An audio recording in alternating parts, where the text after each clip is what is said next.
السلام عليكم عيوني. ان شاء الله اليوم راح نسوي خبز طحين التمن. هذا مقدار طحين التمن اللي استعمله، وقلت لكم هذا طحين التمن صورته. رشة ملح. خلينا نشوف ايش قد راح ياخذ مي. نبقى نعجن بيه، ما نسوي كلش مايع، لا نبقى نعجن بيه شوي راد له مي.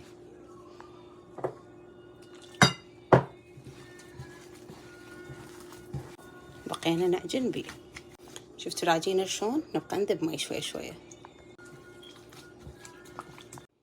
يراد له بعد مي.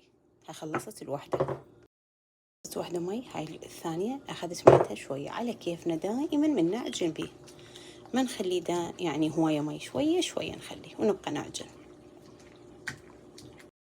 شوفوا بعد يراد له مي شوية شوي. شفتوا ايش قد راح اخليه بس، ونبقى نعجن. ايش صار؟ شفتوا شلون سوينا؟ يعني هيجي شوية بعد اخذ هيك. شفتوا ايش قد؟ هيك مي بس، يعني كأنه ما خاشوقة واحدة. وخلص ها هي. ما يدنا كلش سخين يصير خبزته. راح اورطكم شوية بعد. ما اريد انه خفيف، يصير العفو ما اريد انه ثخين، يصير خبزته ثخينة.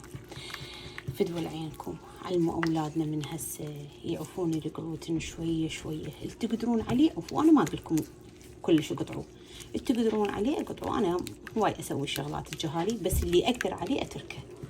وان شاء الله راح يتعلمون على خبز التمن، لان والله هسه جيراننا سيد علي اليوم قال لي خاله مهدي الله يخليك احكي للناس على الجلوتين. كل شيء ما بيه هو، بس متأدي هواي شغلات عنده. اخر شيء طلعت عنده حساسية الحنطة.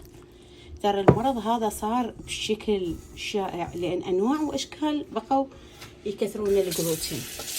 يلا عيوني خلصت بنفس الوقت احكي وياكم وخلصت. هذا راح ابدي اشوي. العفو ما راح اشوي هسه، راح ابقيه تقريبا 15 دقيقة من لما اقلي الكباب. والكباب سويته من نفس الشيء طحين التمن. هسه هنا حميت الطاوة، شفتوا؟ شوف الحركة اللي راح اسويها. طبعا طلعوا هواي عوائل عندنا، هواي محافظات ما يعرفون، الظاهر بس اهل الجنوب يعرفون هذا الخبز، يسمونه خبز طحين تمن، خبز سياح. شفتوا شلون هاي الحركة؟ هيك اسوي دائرية لانه بيصير عجين، ولا تخليها تصير خفيفة همتين. مباشرة نغطيها ونخليه على نار ناصية، لا هي عالية ولا هاي وسط. طبعا اخذ دقيقة ونص. نبقى البواعي. شفتوا شلون منا لما تطلع؟ شوف اللهم صل على محمد وآل محمد. شفتوا شلون طلعت؟ دقيقة ونص.